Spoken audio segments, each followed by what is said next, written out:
Irmãos, a mensagem de hoje é sobre quem é Deus segundo Deus. A Bíblia, ela é repleta de passagens que descrevem Deus, sua personalidade, a forma como Ele age. Nós temos isso no Novo Testamento, no Antigo Testamento, passagens que falam de sua onisciência, sua onipotência, sua onipresença, falam dele ser o Criador do universo, falam como Ele age na nossa vida. Mas essa passagem aqui em Êxodo, nós temos o próprio Deus falando com o homem, falando com Moisés, e apresentando-se, dizendo como dizer sobre ele, apresentando-se a Moisés. É interessante termos em mente que naquele tempo, Moisés tinha por volta de 40 anos, quando ele fugiu do Egito, e já haviam se passado mais 40 anos desde que ele estava no deserto apacentando ovelhas. Então Moisés já não era um garoto. Naquele tempo, 80 anos, ainda era muito jovem, creio eu. Mas ele já não era mais um garoto, ele já tinha vivido uma vida.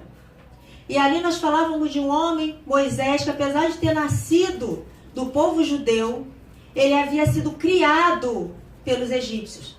Moisés tem uma história muito interessante. Ele havia nascido e já era perseguido no ventre da mãe, quando tentaram matar todas as crianças, todos os meninos, inclusive ele. E ele, de perseguido ainda, bebê ainda no ventre, ele foi adotado e passou a comer na mesa daqueles que o perseguiam para matá-lo. Olha como Deus fez na vida de Moisés quando ele ainda era um bebê. Glória a Deus. Depois que Moisés cresceu, foi criado, foi educado no idioma, na cultura, nos costumes dos egípcios. Houve ali algo que aconteceu que ele fugiu. Não vamos entrar em detalhes para não fugir muito da palavra de hoje, da mensagem de hoje. Mas ali ele feriu um egípcio e fugiu. Dali ele foi para o deserto. Quando ele chegou no deserto, ele encontrou lá as jovens, as pessoas servindo águas para os camelos, e ali ele intercedeu a favor das meninas, e elas voltaram para casa. Elas descreveram um hebreu? Não, elas descreveram um egípcio. Ali estava uma pessoa ornamentada, vestida, que aparentava ser um egípcio.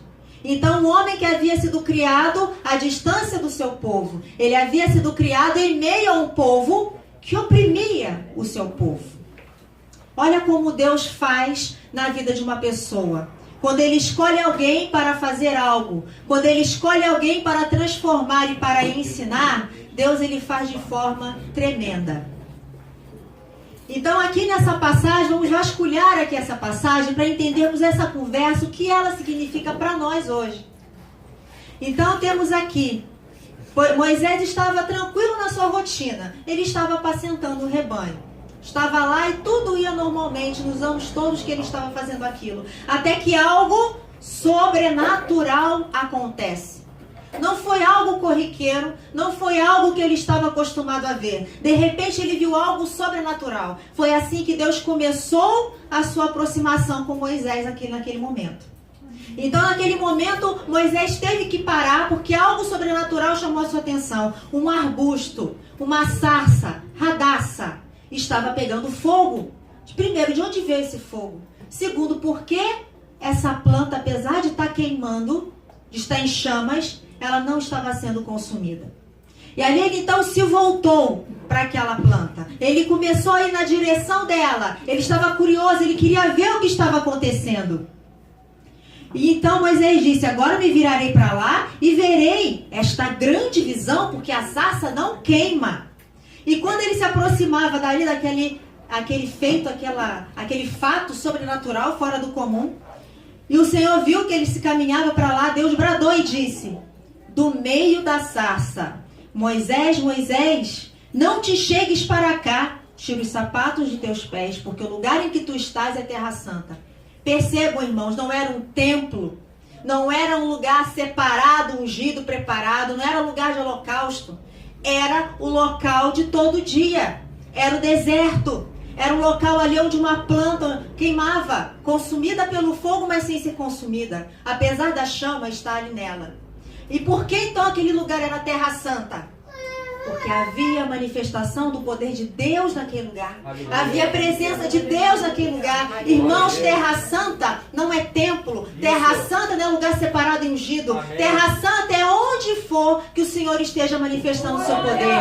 Vocês, irmãos, são terra santa. Aleluia. Este lugar é terra santa. Onde o Senhor escolheu, onde houver ali lugar dado para que Deus se manifeste será terra santa.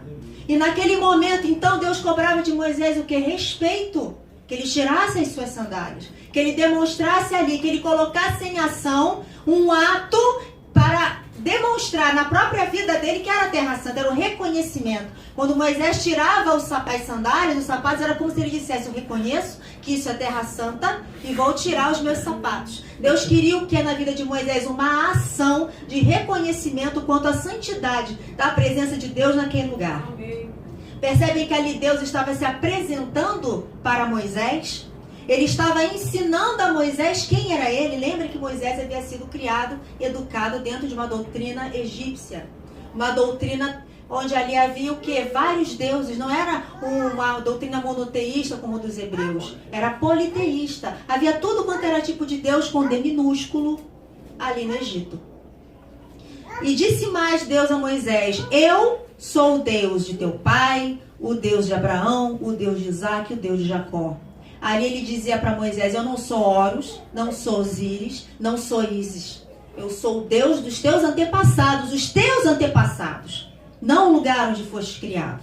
Ali Deus estava se apresentando, fazendo com que Moisés resgatasse a herança da sua ascendência. Que ele lembrasse da sua origem, do povo do qual ele veio. E naquele momento, então, a palavra diz que Moisés encobriu o seu rosto, porque temeu olhar para Deus. Percebam que ele havia visto o sobrenatural na sarça, ele havia se aproximado, ele havia ouvido Deus chamá-lo, havia tirado a sandália, mas só quando Deus disse que era o Deus de Abraão, Isaac e Jacó, é que ele temeu. Ele entendeu, então, com quem é que ele estava falando naquele momento. Perceberam, irmãos, que a ficha de Moisés caiu naquele momento. Aleluia, amém. Então, depois que isso aconteceu, é que Deus começou a falar o propósito daquela conversa. E disse o Senhor: tenho visto atentamente a aflição do meu povo que está no Egito. E tenho ouvido o seu clamor por causa dos seus atores, porque conheci as suas dores. Então, Deus ali ele não chega de forma autoritária dizendo: largar tudo, vai para o Egito. Ele não faz isso. Ele primeiro se apresenta, depois ele começa a dizer o que o levou a querer ter aquela conversa, o que fez com que Deus chegasse até aquele momento com Moisés. Ele falou o quê? Do povo dele, o povo hebreu, o povo que estava sendo escravizado pelos egípcios, e diz: porque conheci as suas dores. Quando, irmãos, Deus diz que conhece as dores, ele não conhece as dores porque um anjo foi e fez o relatório para ele. Ele não conhece de ouvir falar e nem porque estava olhando à distância.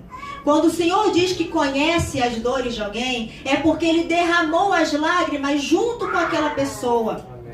Deus, ele sente a dor com o seu povo. Ele sofre o sofrimento do seu povo. Porque é um Deus, não é um Deus distante, que está num trono muito alto e afastado. Ele é um Deus de relacionamento. É um Deus que está conosco, que passa conosco tudo aquilo que nós passamos. Tanto as coisas boas quanto as coisas ruins também. Aleluia. Então, quando aqui Deus diz que conheceu as dores do seu povo, é porque ele estava lá, sentindo cada chicotada. Estava lá derramando cada lágrima. Estava ali clamando junto com aquele povo. Por quê? Porque ele é um Deus que está em nós. Ele participa, ele conhece, ele vivencia com a gente. Aleluia. E de uma maneira, acredito eu, mais intensa do que nós. Porque Amém. Nós somos limitados. Nosso entendimento é limitado. Nossa percepção é limitada. Mas Deus não é. Deus é ilimitado. Ele conhece até o funcionamento de cada mitocôndria em nossas células. Ele conhece cada uma das nossas células, contando cada fio de cabelo que nós temos. Esse é o nosso Deus. Ele sente, ele passa conosco o nosso sofrimento de uma maneira muito mais intensa do que aquela que nós podemos imaginar. Porque ele percebe o detalhe de tudo. E é no que aquilo reverbera ao longo do tempo e das gerações. Aleluia. Deus, ele é maior que nós, maior que o nosso entendimento. E quando ele diz que conhecia as dores, creio que conhecia as dores de uma maneira muito mais profunda do que o que aquele povo passava. E aquele povo já estava 400 anos ali sob aquele jugo. Gerações e gerações nascidas e crescidas e criadas dentro de um jugo, não apenas da escravidão, mas do jugo da cultura de um povo que não era o povo de Israel. que não tinha a cultura que ele tinha, e que não deixava, não permitia que o povo hebreu pudesse adorar o seu Deus, pudesse cantar louvores. Era um povo que era tolhido, ele era proibido disso. Então aquilo que o povo de Israel comia, o que ele ouvia e a adoração que ele assistia, era do povo egípcio. Era um povo que estava acostumado àquelas coisas, principalmente aqueles que serviam dentro do palácio, junto aos grandes, hierarquicamente grandes do Egito. Mas Deus estava ali. Talvez alguns daquele povo tivessem até esquecido como é adorar verdadeiramente ao seu Deus. Talvez aquele povo nem soubesse mais como se dirigir ao seu Deus. Mas Deus não esqueceu deles. Ainda era o povo da promessa. Ainda era o povo escolhido por Deus. E mesmo que aqueles judeus daquela época, o povo de Israel, não soubesse para quem ele estava se dirigindo ao clamar ou a pedir uma intervenção divina, Deus sabia que ele é que era o Deus daquele povo, o povo de promessa. E Deus é fiel, Deus não esquece, Deus não abandona o seu povo. Mesmo que o seu povo esteja distante, ele está junto.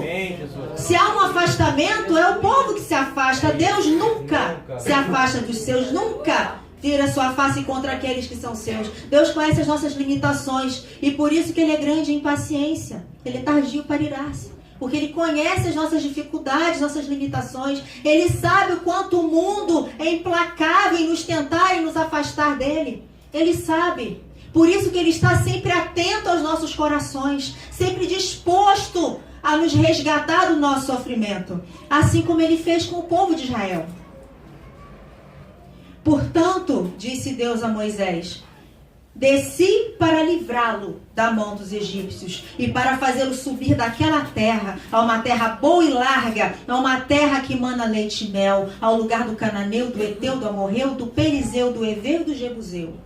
Deus estava ali descrevendo a promessa, aquilo que ele tem reservado para o seu povo. E agora eis que o clamor dos filhos de Israel é vindo a mim, também tenho visto a opressão com que os egípcios os oprimem. Vem agora, pois, e eu te enviarei a Faraó, para que tires o meu povo, os filhos de Israel, do Egito. Agora Deus disse o que ele queria de Moisés. Eu te enviarei a Faraó. Imagine como é que Moisés se sentiu naquele momento. Deve ter sido parecido com o que a pastora sentiu quando disse que faria dela uma pastora. É aquela responsabilidade. Moisés já estava há 40 anos sem pisar lá. Ele tinha fugido, era um lugar de onde ele tinha fugido. Então Moisés disse a Deus, quem sou eu que vá a Faraó e tire do Egito os filhos de Israel? Ali Moisés deve ter se visto deste tamaninho. Ele deve ter pensado assim, eu não falo direito, já não sou novo. Sou uma pessoa que não fui criada junto ao povo de Israel e também eu era adotado junto aos egípcios. Quem sou eu para chegar no maior de uma grande nação e dizer a ele para libertar aquele povo? E o que Deus respondeu para Moisés? Certamente eu serei contigo. Aqui o Senhor dizia para ele, não importa como é que você fala, não importa quantos anos você tem, não importa o que você acha de você. O que importa é que certamente eu serei contigo. Isso é suficiente. Aleluia. Não importa, irmãos, aquilo que a gente acha de nós mesmos, porque nós somos limitados. Deus vê a nossa essência. Nós fomos feitos pelas mãos, pela vontade de Deus. E Ele não nos fez para sermos qualquer coisa. Ele não nos fez para sermos sem valor. Deus colocou algo especial em cada um de nós, porque Deus não faz nada mais ou menos. Tudo que Deus faz é bom. Nós somos bons. E que Satanás fica ensinando para as pessoas, incutindo na cabeça das pessoas, é que nós não somos nada, não prestamos, não servimos, não somos importantes. Por isso que a depressão está derrubando tantas pessoas por aí, tirando a vida de tantas pessoas por aí, pessoas que não aguentam mais viver porque se acham sem valor, não aguentam o peso da vida. Mas com Jesus a vida é leve, porque o jugo do nosso Senhor é suave. Ele carrega as nossas aflições porque Ele veio para nos libertar delas. Percebem que nós hoje somos como o povo de Israel, sob um jugo de uma cultura que não é nossa, sob um jugo de uma escravidão para a qual criados. Irmãos, quando Deus fala da libertação do povo de Israel, Ele está falando da libertação do seu povo até os dias de hoje. Nós somos oprimidos por uma cultura que nos diz que nós temos que ser o número 1, que nós temos que ter dinheiro, que nós temos que ter a roupa mais cara, que nós temos que ter o cargo mais alto, que nós temos que ter a última palavra, que nós temos que mandar dentro de casa. Irmãos, essa cultura que tira de nós a cultura divina, que é de amar e servir, e tenta incutir no nosso coração a cultura do ser o dono, ser o maioral, ser o faraó. Deus não nos fez para sermos faraó. Deus nos fez para amar e servir. Para seguirmos o exemplo de Jesus. Jesus veio para servir, Ele veio para ser humilde, Ele nos ensinou com exemplo. Percebem como nós estamos ainda, assim como o povo de Israel, lá no Egito, nós também somos escravos. Parem e percebam, irmãos, o que a televisão ensina, o que os comerciais ensinam. Até uma propaganda de alimento ensina algo que é contrário à doutrina bíblica, que é contrário à vontade de Deus para nós, para o nosso caminhar. Nós precisamos andar por este mundo e olharmos e vermos, opa, peraí, que esse aqui é Horus. Isso aqui não é Jesus na minha vida? Olha, esse aqui é Osíris. Não, esse aqui não é o que o Senhor Jesus ensinou para eu fazer. Isso aqui é coisa de Osíris, é coisa de Ísis. Percebam, irmãos, eu estou usando esses nomes, Ísis, Osíris, porque nós estamos falando de um povo que estava sob um jugo no Egito. Mas quais são os deuses que hoje nos oprimem, que não são o nosso verdadeiro Deus? Precisamos atentar para isso. Porque o povo de Israel, quando estava no deserto, após verem as grandes coisas que Deus havia feito, os milagres, as pragas, todos os livramentos que Deus tinha dado ao povo de Israel, chegaram no deserto. Após isso tudo, após terem atravessado um mar que havia aberto para eles passarem, eles tiveram ainda o ímpeto de chegar no meio do deserto e dizer, antes eu tivesse ficado lá, porque a comida era melhor. Irmãos, o que aconteceu na mente e no coração deste povo que após verem tantos milagres que Deus tinha feito, ainda murmuraram e blasfemaram.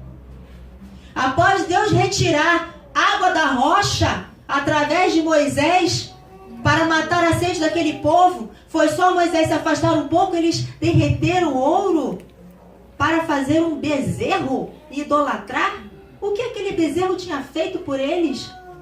Percebem, irmãos, como é difícil tirar este jugo, essa escravidão? Porque naquele momento eles não estavam mais no Egito. Mas precisava que cada um deles tirasse o Egito de dentro deles. Aleluia, Deus. Irmãos, é necessário que nós vasculhemos os nossos corações e perguntemos a nós mesmos, o que tem de Egito ainda aqui no meu coração? Sou lavado e remido pelo sangue do Cordeiro, mas será que não tem uma raizinha de Egito aqui no meu coração que eu tenho que expurgar? Aleluia. Nós precisamos fazer esta análise. É isso aí. Então, depois que o Senhor Deus disse para Moisés ir para até Faraó, e que ele era com Moisés, disse ainda, isto será por sinal de que eu te enviei, quando houveres tirado este povo do Egito, servireis a Deus neste monte. Olha só, Deus quer relacionamento. Percebam, irmãos, que Deus ele não precisava de Moisés para libertar o seu povo. Ele não precisava ter mandado as pragas e ter conversado com o faraó, não precisava de nada disso. Deus poderia ter teletransportado o povo do Egito, na terra prometida. Assim, eles iam acordar de repente. Deus tem poder para isso. Lá em Atos 8, isso foi feito com Filipe. Ele estava lá diante do eunuco. O eunuco havia sido batizado. E ali, Filipe desapareceu daquele local e reapareceu na estrada para o lugar onde ele ia. Por que não poderia o Senhor Deus ter feito isso com o povo de Israel? Porque foi procurar Moisés. Porque nosso Deus é um Deus de relacionamento. Repito, Ele não é um Deus distante, afastado num trono. E não é. Ele é um Deus que está conosco, passando conosco, vivendo conosco, nosso coração, aquilo que nós vivemos. Aleluia. Aflições e alegrias. É isso. Ele quer fazer conosco. Ele quer que nós sejamos coautores da bênção que Ele tem para nós, irmãos. Amém. Naquele momento, Deus ele escolheu levantar ali alguém que estava caído há mais de 40 anos. Alguém que mal tinha vivido a cultura do povo, do seu povo. Deus foi lá e resgatou, começou a ter um relacionamento com Moisés. Começou se apresentando. Eu sou o Deus dos seus antepassados. Ele se apresentou, ele começou a ter um relacionamento na vida de Moisés. E assim ele fez com o povo que estava lá há 400 anos, várias gerações escrava, começou a mostrar aquelas gerações, aquelas pessoas, quem era ele e o que ele era capaz de fazer por amor a seu povo. Nosso Deus, ele quer estabelecer, não é uma relação de autoritarismo para conosco. Nosso Deus não é autoritário. Muitos que não conhecem pensam que ele é um Deus mandão, autoritário, tem que ser do jeito que ele quer. Esses não conhecem o nosso verdadeiro Deus. Ele é um Deus de relacionamento. É um Deus que se apresenta, que nos chama para trabalhar com ele, que entra na nossa vida para abençoar e para tirar aquilo que não presta. Ele é um Deus que quer ser conhecido, não de ouvir falar. Ele é um Deus que quer ser conhecido porque nós temos experiência, temos vivência, porque nós o conhecemos como conhecemos a um amigo, a um filho, a um irmão. Porque Ele é assim, é um Deus que nos ama e esse amor tem que ser colocado em prática a cada dia. Não é distante, é de perto. Ele nos ama a tal ponto de ter encarnado o homem e sofreu na pele o que sofremos, tentações, dores, fome, sede, decepções. Aleluia. Jesus, ele teve decepções profundas porque após curar uma pessoa, já vinha alguém querendo matar, querendo linchar. Quantas pessoas diziam para ele, filho de Deus, o próprio Deus, esse daí tem partes com Satanás, com Beelzebub. Imagina o que ele sentiu. A palavra diz que Jesus chorou quando ele foi lá encontrar, finalmente Lázaro tinha morrido. As pessoas já, nossa, agora Jesus, agora não precisa mais. Pessoas que imagina Jesus que conseguia ver, que consegue até hoje ver o coração de cada um de nós, o que ele viu naqueles corações, quando ele chegou lá, depois que Lázaro já estava até em estado avançado de putrefação. Várias coisas.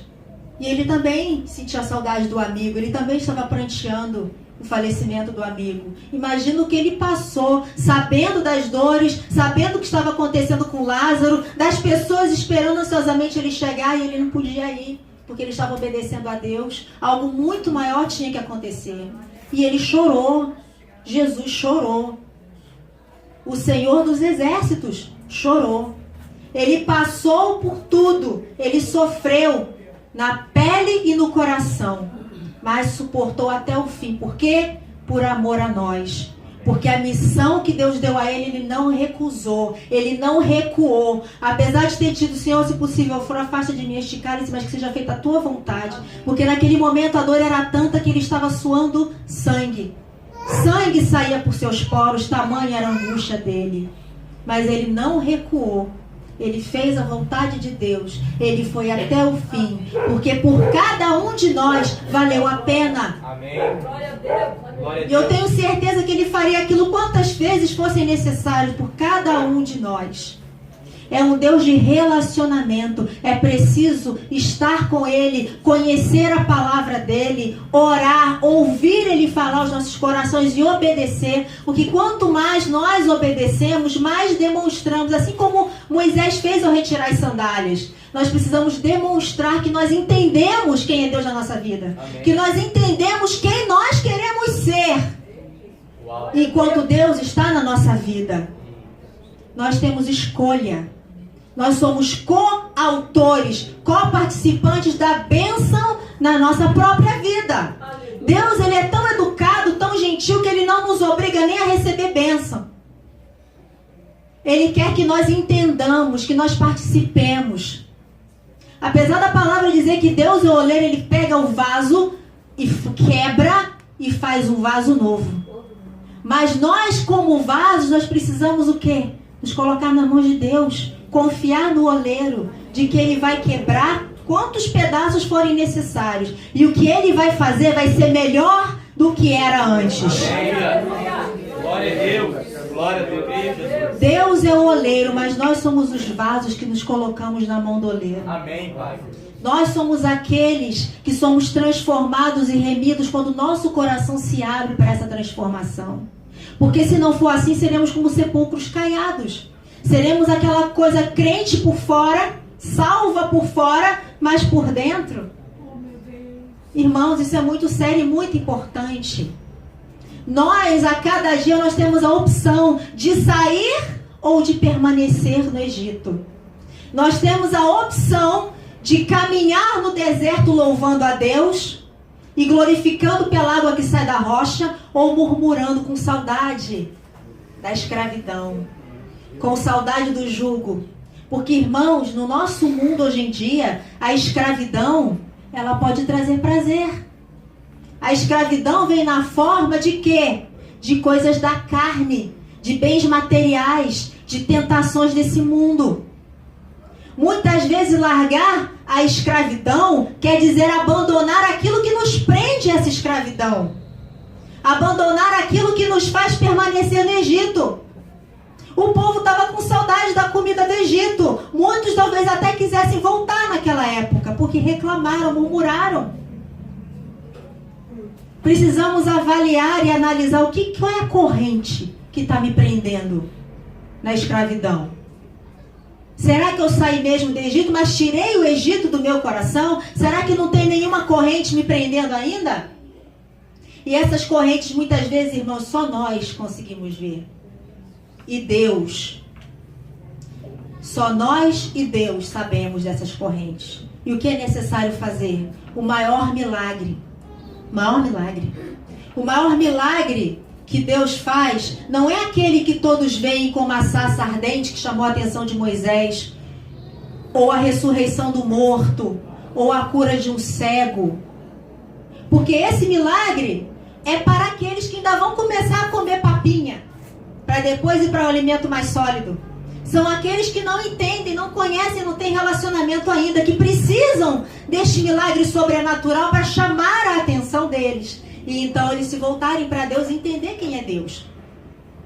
Mas o grande milagre que Deus quer fazer é aquele que nos transforma por dentro. Porque na palavra está escrito que os sinais, os milagres, são para que vendo, creiam. E crendo sejam salvos. Esse é o grande milagre. Amém. Essa é a grande obra que Deus quer fazer na vida de todos nós. Amém. Salvação. E a salvação vem através de relacionamento com Deus. Então nós, irmãos, que já não estamos mais na fase da papinha, já estamos nos alimentos mais sólidos junto com o Senhor, nós não precisamos querer ficar vendo milagres sobrenaturais, púlpitos rodando, luzes descendo, pirotecnia celestial. Isso é para quem ainda vai começar com a papinha. Nós não precisamos mais disso para crer. É isso, amém. Não precisamos mais disso para crer. Nós precisamos para crer é o quê? Relacionamento. É convívio espiritual com Deus. É falar com Ele sabendo que Ele não está lá distante na outra constelação. Não, Ele está aqui do lado.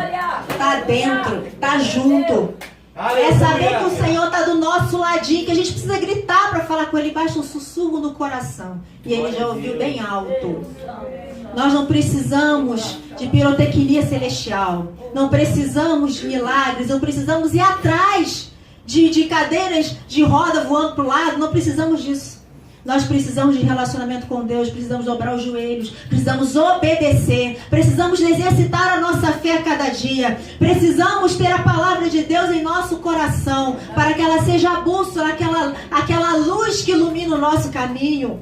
Porque a palavra de Deus, ela nos diz por onde nós devemos seguir, qual passo devemos dar. Ela vai nos ensinar a quê? A identificar o que é Deus com letra minúscula, que tenta nos acorrentar a um jugo de escravidão. Ai, a ovelha conhece o seu pastor. Isso é relacionamento com Deus. E aqui então, quando Deus respondeu a Moisés e disse, quando ele perguntou, o que lhes direi quando perguntarem o seu nome? Ele disse, eu sou o que sou. Eu sou o que sou. Deus, ele não é aquilo que nós queremos que ele seja. Ele não é a definição de Deus que nós achamos que é a definição de Deus. Ele não vai fazer aquilo que nós queremos que ele faça na nossa vida, porque ele é o que ele é. Ele é Deus, é o grande eu sou. Ele é muito maior do que o nosso entendimento. Ele é muito maior do que o universo. Porque o universo saiu dele. Amém. Ele fez o universo. Amém. Como definiremos Deus? Como especificar Deus? Que nome dar a Deus se Ele é muito maior do que o do próprio universo em que nós estamos? Ele diz, eu sou. Irmãos, o que é Deus? Se nós pensarmos na sementinha germinando escondida na terra, é Deus. Se nós pensarmos como a árvore dá o fruto, é Deus. Se nós pensarmos no funcionamento de cada célula do nosso corpo, é Deus. É Ele que flui a vida e os milagres a cada dia neste mundo. É Deus. A ciência não explica o que faz com que uma semente cresça e se transforme numa grande árvore. Eles conseguem explicar algumas partes do que acontece, mas por quê? Ninguém sabe. Como? Ninguém sabe. De onde vem? Ninguém sabe. São milagres a cada dia que Deus faz. São a manifestação da existência de Deus a cada dia que muitas vezes nós não atentamos. O nosso coração bate, é Deus. O nosso pulmão infla de ar, é Deus. Nós dormimos, acordamos no dia seguinte, é Deus que nos dá a vida. Somos milagres de Deus. E muitas pessoas estão querendo ver cadeiras de roda voando por aí.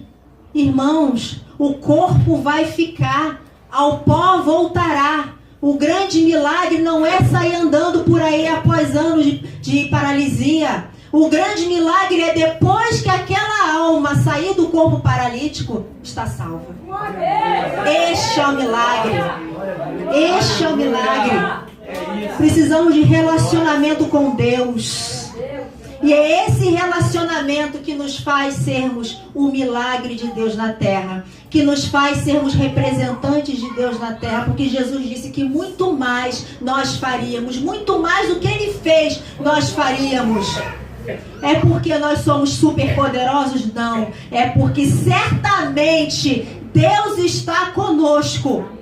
E certamente, quando nós damos lugar a Deus, estabelecemos um relacionamento verdadeiro, nós nos tornamos este milagre. E através da nossa vida, Deus faz um milagre nesta terra. Milagre de salvação. Milagre de almas se rendendo a Deus. Milagre de famílias transformadas. De pessoas largando o vício, indo para os pés do Senhor e se transformando em grandes pregadores.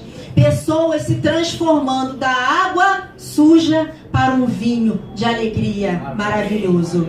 E que cada um de nós possamos nesta noite analisar os nossos corações, verificar, será que tem pedacinho de Egito em mim ainda? E possamos expurgar com o poder de Deus, porque Ele é conosco, certamente conosco. Então qualquer pedacinho de corrente do Egito, é só clamar o sangue de Jesus, é só falar com aquele que nos liberta, que Ele arranca de nós, para que nós possamos ser verdadeiramente libertos. E libertos, teremos relacionamento verdadeiro com Deus, e seremos um grande milagre de Deus nesta terra, na nossa vida e neste mundo, para honras e glórias de nosso Senhor. E eu agradeço a oportunidade em nome de Jesus.